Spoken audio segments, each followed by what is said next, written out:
I had an arrogant person comment last night. Of course, anytime I get a comment at night, I know to be cautious. And I don't understand why anybody would live off grid to save a few dollars. That makes no sense to me. Your life is so much harder. It goes on and on. Well, the reason he doesn't understand it is because he is the reason I'm avoiding on-grid life. He is the exact reason. I don't want to deal with people like him. It's easy for me to just block him in the comment section and never think about him again. And of course, I make the videos talking about him because somebody's going to say, well, just don't worry about what the trolls say. There are people who want to understand why I live off-grid and agree with my assessment. So I discuss this. That's the whole point of the discussion. The reason I live off-grid is because of the people who act like trolls. So if I'm going to talk about off-grid, I got to talk about the whole aspect of it, not solar panels and batteries. Yes, I talk about that too, but that's basically the easy part. The hard part is trying to understand people. And every time it seems like I have to interact with somebody, not maybe every time, but almost every time, it solidifies why I live off-grid. The other day I was telling you how this couple brought their lawnmower and their pressure washer over to me to work on. And it was obvious he likes to tinker. I'm going to go through it again just so we can clearly figure this out, what I'm discussing here. So when he brings it over, he says it doesn't run, and when it does run, it's terrible. So I go through the standard diagnostic process, and the very first thing I notice is it's just flooded with gas, and the choke is closed. But I want to check everything else because that's easy to fix. I know how to fix that. So I check the spark plugs, check for spark, and the spark plugs are completely carboned up, which that's easy to explain because it's flooded. So it's burning more gas, and it can't burn it all, so it just carbons everything. The valves, the cylinder, everything. So I clean the spark plugs back up, put it back on, and then I go look at the choke to find out why it's choked. And he has taken the choke linkage off the carburetor. So I put that back on. I adjust the choke cable because it was misadjusted, which happens a lot. I'm not blaming him for the choke cable. And then he says, well, go ahead and service it while you got it. So I go ahead and service it. And, you know, I got to get into things. So one of the things I do before I wash it is I check all the toolboxes, make sure there's not like a pack of cigarettes or anything that I'm going to destroy. So I open up toolbox, and there's 2 used ignition coils in there. So that tells me he's already replaced ignition coils because he sees that it's got bad spark. The bad spark is from the carbon that is caused by the carburetor. Everything wrapped around back to this thing he has tinkered with. Now somebody's going to say, well, it could have just fallen off. Well, if it had fallen off, it would have broke. A little tab, little clips, plastic. You would have to push those to get that linkage out. If it had just come out on its own, it would have broke, those clips. So then I go and work on the pressure washer. And it's just broke. I mean, in a couple of different spots. It looks like somebody took a hammer to it nearly. So the gas lever on the carburetor, shut off, it shuts the gas off. It's attached to the carburetor. And I wish I had one to show you, but it doesn't matter. It's just a plastic lever. You have the choke lever on top and the shut off on the bottom. Well, that lever hits a micro switch. I showed you that micro switch in a previous video. And so that comes there and closes that micro switch so you can start it. Well, that lever's broke. So I just replaced the whole carburetor. And the gas inside the carburetor was completely stale. So it didn't matter. I could have cleaned the carburetor, would have been fine. But since that lever was broke, just go ahead and replace it. Well, they didn't have the original carburetor. It's obsolete.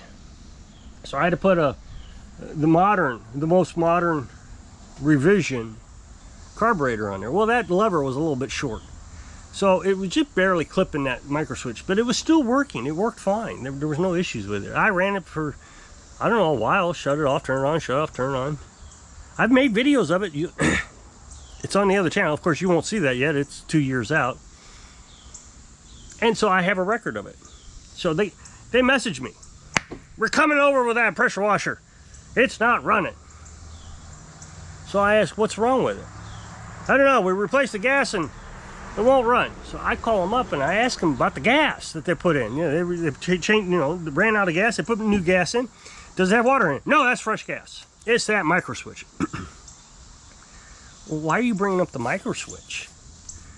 I didn't touch the micro switch.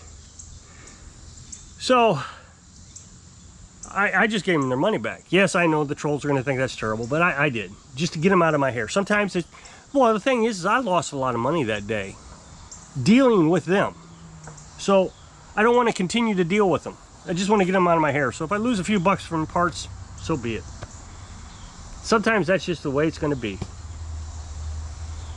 So I've had that happen to me before, where people will just say, I'm bringing it back over. And they're expecting a warranty. Now, my warranty is very clear. And they have to reply okay to my warranty policy. If they don't reply okay, I don't work on it. So they reply okay. The warranty policy says if it's over 10 years old, it's not warranted. Which would have been perfect for this pressure washer, because it completely applied to the pressure washer. The reason I have as is, no warranty, is because I may replace the carburetor and the next day the pressure switch breaks. That's not my problem. It's not under warranty.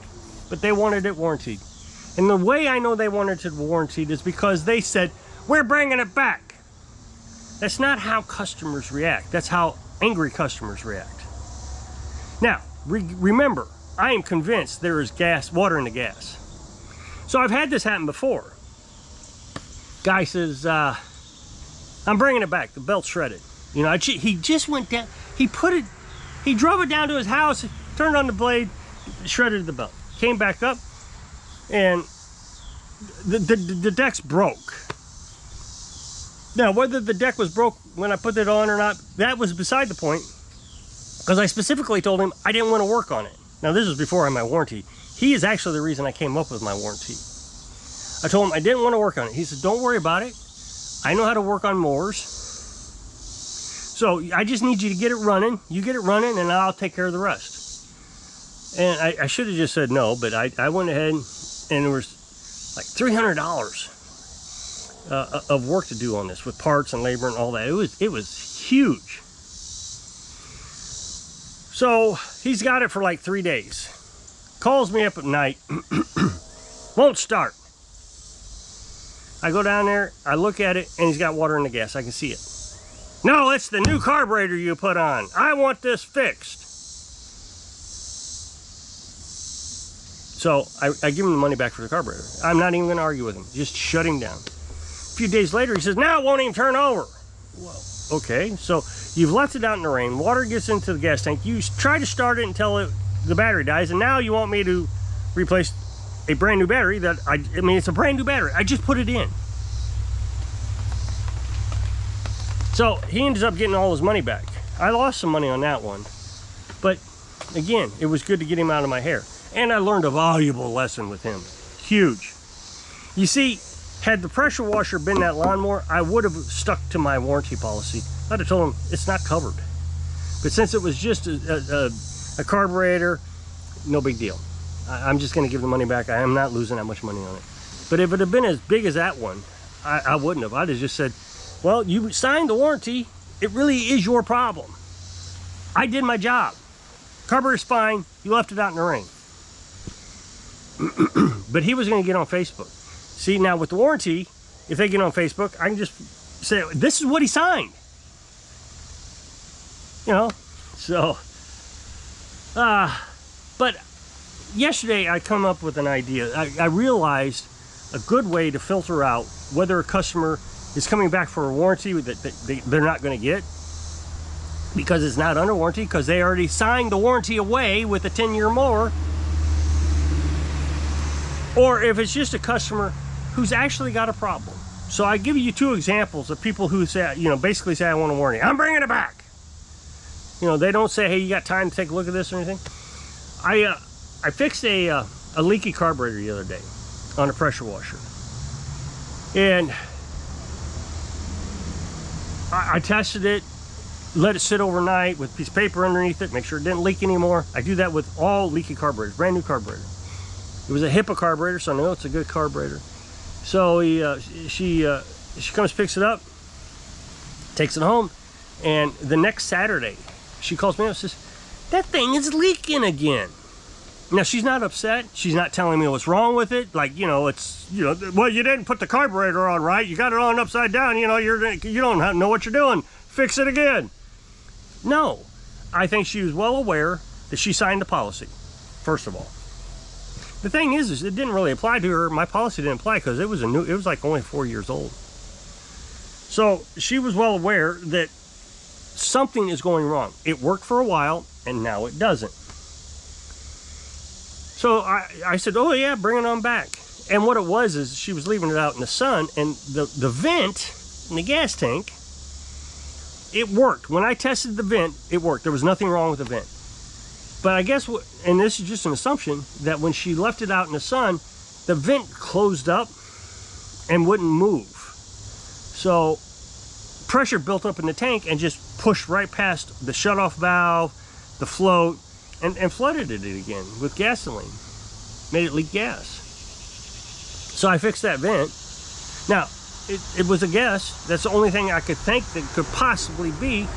And I went ahead and replaced the carburetor again. Returned the old one. So, I mean, I didn't lose any money. But that customer had a problem and didn't just immediately assume it was my fault. I mean, you could say it was my fault, but I don't think that one was my fault. I went through the standard procedure. You got a leaky carburetor, you check the vent works, then you go straight to the carburetor, you replace the carburetor. Of course, a lot of people rebuild them. I just replace them, but that's, you know, that's just the mechanic's choice. Get that mosquito. So that's how a customer will actually react to a problem. Not telling you you're a terrible mechanic. It's doing it again. Can I schedule to bring this back? Yeah, absolutely. Let's bring it back right away. So,